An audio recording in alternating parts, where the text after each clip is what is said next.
ભરૂચના નર્મદા મૈયા બ્રિજ પર લગાડવામાં આવેલ સેફટી ગ્રીલ પર ભરૂચનો ગૌરવશાળી ઇતિહાસ અને વારસો તેમજ નર્મદા નદી ભૃગુ ઋષિનું મહત્વ તેમજ મારું ભરૂચ મારું ગર્વ દર્શાવતું આર્ટવર્ક કરવા અંગે સામાજિક કાર્યકર યોગી પટેલે ધારાસભ્ય રમેશભાઈ મિશ્રાને રજૂઆત કરી છે।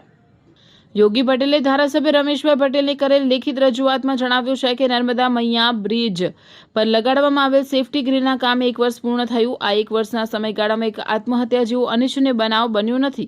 જે આત્મહત્યા રોકવાના હેતુથી લગાવેલ હતી તે સંપૂર્ણ સફળ થયું છે। વધુમાં તેઓએ ભરૂચ સ્થિત નર્મદા મૈયા બ્રિજ મધ્ય ગુજરાત માટે અતિ મહત્વનો માર્ગ બની ગયો છે। એના પર લગાડવામાં આવેલ સેફટી ગ્રીલ પર જો ઉચ્ચ ગુણવત્તાની વેધર રેઝિસ્ટન્ટ પેઇન્ટિંગ દ્વારા ભરૂચનો ઐતિહાસિક ગૌરવશાળી વારસો ભૃગુ ઋષિ તેમજ નદીનું આધ્યાત્મિક તેમજ સાંસ્કૃતિક મહત્વ ઐતિહાસિક સ્થળો સ્વચ્છ ભરૂચ અને મારું ભરૂચ મારું ગર્વ જેવા વિષય પર આકર્ષક આર્ટવર્ક અને કલાત્મક પેઇન્ટિંગ કરવામાં આવે તો આ સેફટી ગ્રીલ માત્ર સુરક્ષાનું પ્રતીક નહીં રહે પરંતુ ભરૂચની ઓળખ સાંસ્કૃતિક અને ગૌરવનું પ્રદર્શન બનશે। સાથે સાથે કલર કોડિંગના કારણે સેફટી ગ્રીલને કાટ સામે વધુ રક્ષણ મળશે, તેના આયુષ્યમાં વધારો થશે અને આકર્ષક પ્રવાસન સ્થળને નવી દિશા મળશે તેમ જણાવ્યું છે।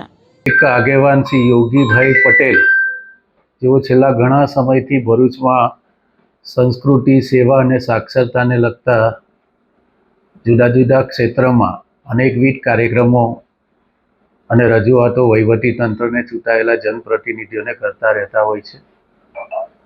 ખાસ કરીને હમણાં નર્મદા મૈયા બ્રિજ ઉપર જે જાળી લગાવવામાં આવી છે એમની રજૂઆત પણ યોગી પટેલે જ કરી હતી।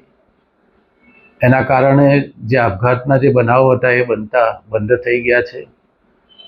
વધુમાં નર્મદા મૈયા બ્રિજ ઉપર જે નેટ લગાવવામાં આવી છે એને વધારે સુશોભિત કરીને એમાં ભરૂચ જિલ્લાનો ઇતિહાસનું વર્ણન કરીને માં નર્મદાના ઇતિહાસનું વર્ણન કરીને ભરૂચ જે ભૃગુનું ભરૂચ હતું, ઐતિહાસિક ભરૂચ હતું, જ્યારે પરતંત્ર હતો દેશ ત્યારે પણ આપણા અહીંયા બંદર હતું, અહીંયાથી વિદેશના અનેક દેશો સાથે આપણો વેપાર હતો। માં નર્મદા અને સાથે આપણો સમુદ્ર આ બંનેને જોડીને જે વેપારી કેન્દ્ર ભરૂચ હતું એનું પણ વર્ણન એમાં દર્શાવવામાં આવ્યું છે। આ પ્રકારના અનેક ઐતિહાસિક તથ્ય અને સત્યોને જોડીને ભરૂચનું જે આધ્યાત્મિકતા છે નર્મદા નદી સાથે જોડાયેલી એની સુંદરતામાં વધારો થાય એ માટે આખી જાળીને બંને બાજુથી સુશોભિત કરીને એના ઉપર ભરૂચ જિલ્લાનો અને માં નર્મદાનો ઇતિહાસ વર્ણવતું જુદા જુદા પ્રકારનું પેઇન્ટિંગ કરવા માટેની રજૂઆત આજે એમણે મારી સમક્ષ કરવામાં આવી છે। હું ખાસ એમને ખાતરી આપું છું કે આ દિશામાં આ કામ સાથે જોડાયેલો જે વિભાગ છે આપણો માર્ગ અને મકાન વિભાગ એમની સાથે ચર્ચા કરીને આ કામ એ સંપન્ન થાય એ દિશામાં અમારો પ્રયત્ન હશે ને એના કારણે ભરૂચને ઐતિહાસિક આપણી જે ઓળખ છે એ ફરીથી જાળવી રાખવામાં મદદરૂપ થશે। આના કારણે ફરીથી આ બ્યુટિફિકેશનના કારણે આ જે નેટ લગાવવામાં આવી છે એની પણ જે તાકાત છે સ્ટ્રેન્થ છે એ પણ વધશે અને જેના કારણે લાંબા સમય સુધી આ કામનો લાભ એ ભરૂચ શહેર અને જિલ્લાના નાગરિકોને મળતો રહેશે। સેફટી ગ્રીલની કામગીરીની શરૂઆત 12 ઓગસ્ટ 2025ના રોજ કરવામાં આવી હતી, એટલે કે આ કામગીરીને 1 વર્ષ પૂર્ણ થયું। આ 1 વર્ષ સમયગાળાની અંદર આત્મહત્યા જેવા સમાજના દૂષણરૂપી એક પણ કિસ્સો સામે આવ્યો નથી, એટલે કે આ સેફટી ગ્રીલનો જે હેતુ હતો તે સંપૂર્ણ પૂર્ણ થયો। આ માટે અમે જનહિતના કાર્યમાં તત્પર રહેતા ધારાસભ્ય શ્રી રમેશભાઈ મિસ્ત્રી તેમજ આરએનબી વિભાગ અને વહીવટીતંત્રનો ખૂબ ખૂબ આભાર માનીએ છીએ। સમગ્ર દક્ષિણ ગુજરાતને જોડતો માર્ગ એ નર્મદા મૈયા બ્રિજ થઈ ગયો છે।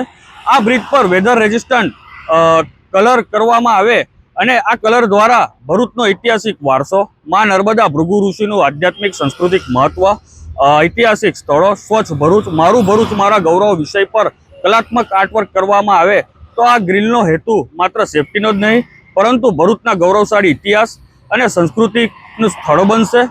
આ માટે અમે ધારાસભ્યશ્રીને લેખિતમાં રજૂઆત કરવામાં આવી હતી આજરોજ, અને સાથે સાથે જો આ ગ્રીલ સ્ટીલની બનેલી છે, આ ગ્રીલ પર કલર કોટિંગ કરવામાં આવશે તો તેનું આયુષ્યમાં પણ વધારો થશે।